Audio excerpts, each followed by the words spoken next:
Էսինց, էսես, էսինց, էսես, էսինց, էսինց, էսես, էսինց։ Խորհրդարանական ընդդիմությունը վերջապես կայացրեց իր դարակազմիկ որոշումը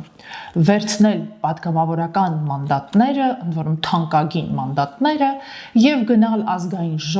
ժողովրդի կողմից իրեն տրված մանդատի գյորա ներողություն բարբառային բառի համար աշխատելու, այն է դառնալու խորհրդարանական ընդդիմություն։ Այս ցնցող որոշումը նկատենք հաջորդեց սահմանադրական դատարանի որոշմանը, որն ուժի մեջ թողեց ընտրություններն ամփոփելու կենտրոնական ընտրական հանձնաժողովի համապատասխան որոշումը փաստորեն մերժելով 6-1 քաղաքական ուժերի դիմումը։ Ահա եւ վերջ։ Finita la commedia։ Եթե կուզեք, կանյեց ֆիլմը։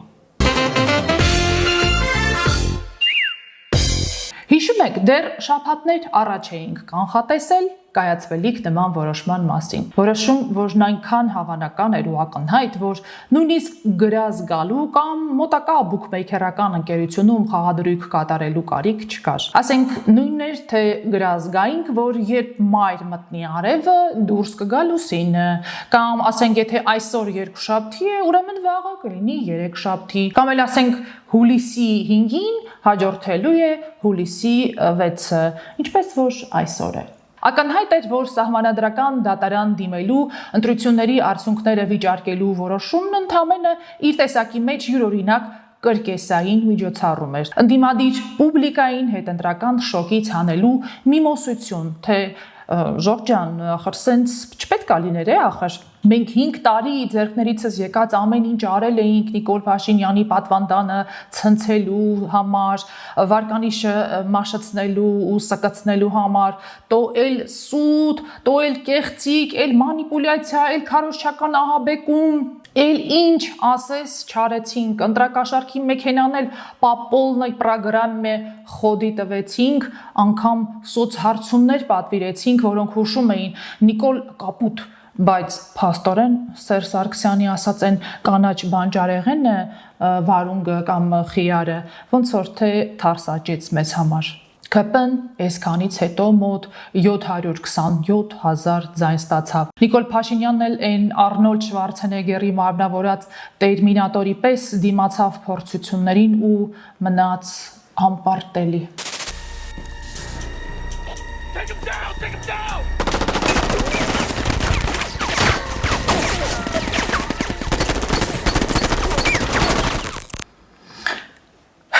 Հիմա դառնանք այն հիմնավորումներին,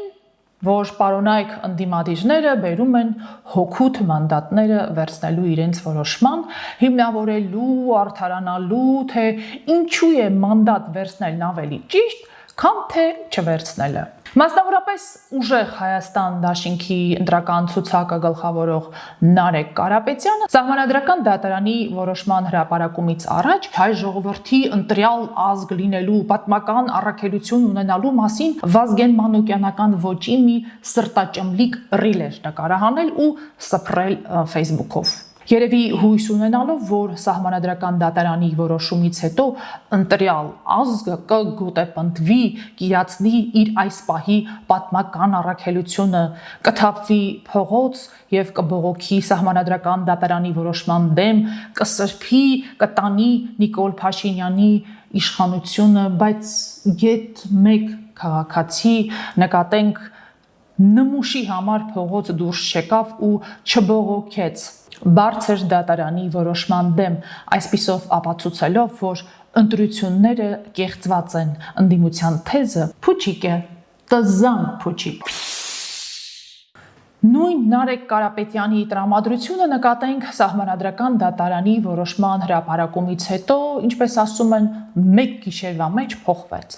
Դեմքը դարձավ խոժոր, ձայնը պախառոնի, տոնը մնաթախառը։ Պարոն Կարապետյանն իր հերթական ռիլում արդեն մոռացել էր ընտրյալ ազգի եւ դրա առաքելության մասին ու մուննաթ էր գալիս իրենց ընտրած, բայց մանդատները վերցնելուն դեմ եղող քաղաքացիների վրա թե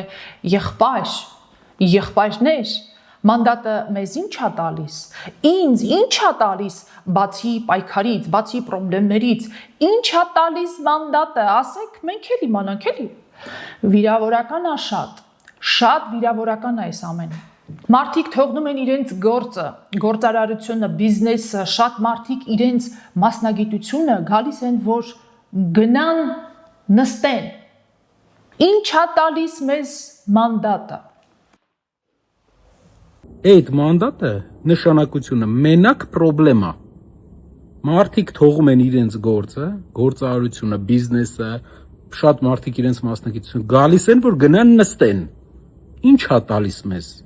Մյուս հարցը, որ մեզ տալիս են, վայելեք մանդատները։ Սիրելի հայրենակից, այդտեղ վայելելու բան չկա։ Դա ուղղակի տոմսա դեպի կալանավայր։ Բայց պրինցիպիալ մի հարց, վաղը Հայաստանի փողոցում հարյուրավոր մարդիկ են։ Հարյուրավոր մարդիկ։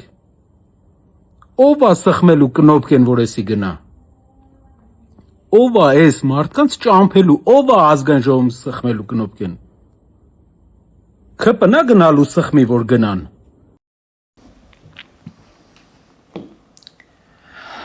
Ակնհայտորեն Նարեկ Կարապետյանը խեղաթյուրված պատկերացում ունի պատգամավորի աշխատանքի մասին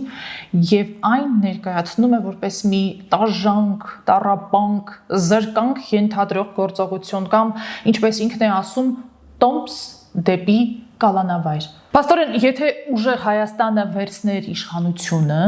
ուժեղ Սամվել Կարապետյանն էլ թագադրվեր վարչապետ, մանդատ վերցնելը լինելու էր մե երանավետ, մե վայելչական պրոցեդուրա, տոմս դեպի Եդեմ։ Գնալու էին ուժեղները, նստելու էին, բայց ոչ թե կալանավայրում,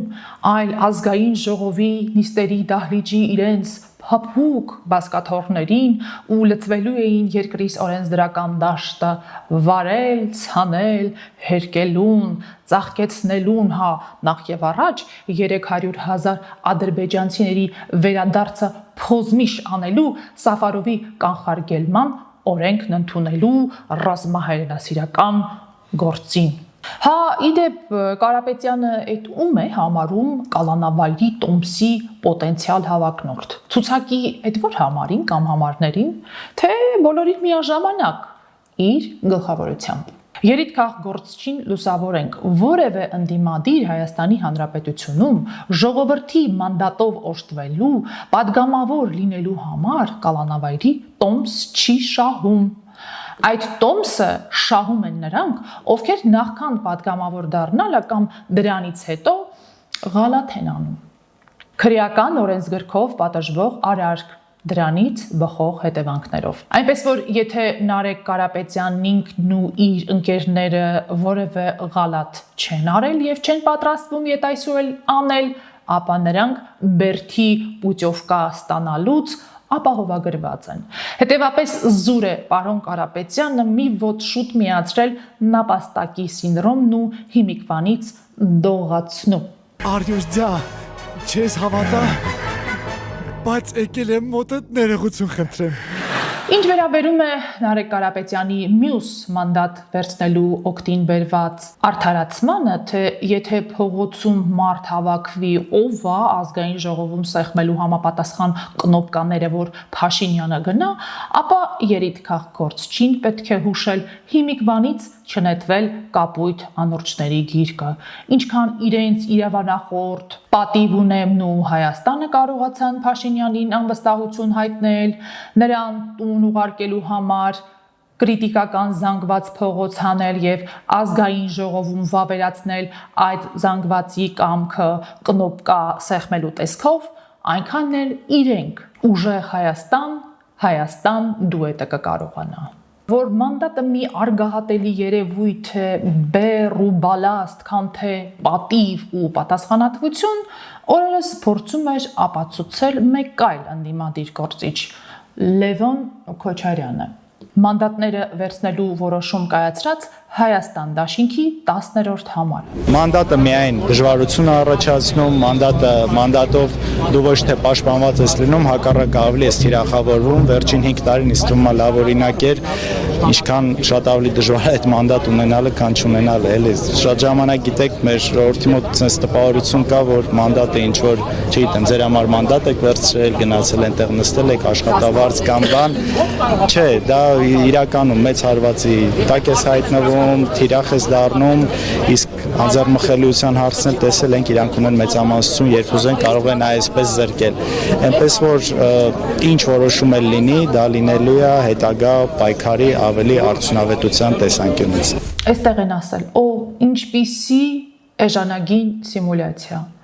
Մանդատի քխ լինելու մասին է խոսում մեկը, որը ազատության մեջ է բացառապես այդ մանդատի շնորհիվ։ Հիշեցնենք, թե ինչ օպերացիայի շնորհիվ Որդի Քոչարյանը դարձավ պատգամավոր։ Իր հայրիկի երբեմնի ընկեր բժիշկ Արմեն Չարչյանի մանդատը վայր դնելու, ինչպես նաև Հայաստան դաշինքի ընտրական ցուցակի հաջորդ մի քանի համարների կողմից իրենց մանդատներից հրաժարվելու գնով։ Այնպես որ մանդատն է, որ 2023 թվականին ներքին գործերի նախարարության ծառայողների նկատմամբ բռնություն գործադրելու համար քրեական հետապնդման ենթարկվող Լևոն Քոչարյանին ազատեց Նուբարաշենի բանտից։ Հարց է ծագում. եթե այդքան վատ բան է մանդատը, այդքան քխ, ֆու, ինչու եք կյանքի ու մահվան կռիվ տալիս դրա համար, թռչում վերև, իջնում ցած, չմասնակցեիք ընտրություններին ու չէիք ունենա նաև ձեզ համար այդքան զազրելի ու կստմնելի մանդատները, ձեր փոխարեն խորհրդարան կմտնեին առողջ, իշխանամոլության ախտով չտառապող եւ ամենակարևորը մանդատի հարգն իմացող քաղաքական ուժերը, որոնք այդ մանդատները կիրացնեին իշահ պետության, ոչ թե իշահ կլանի եւ արտաքին ինչ-որ ուժերի օրակարգերի, եւ ամենակարևորը մանդատ վերցնելն ու իրացնելը չէին ներկայացնի որպես ժողովրդին արված ադալժենի։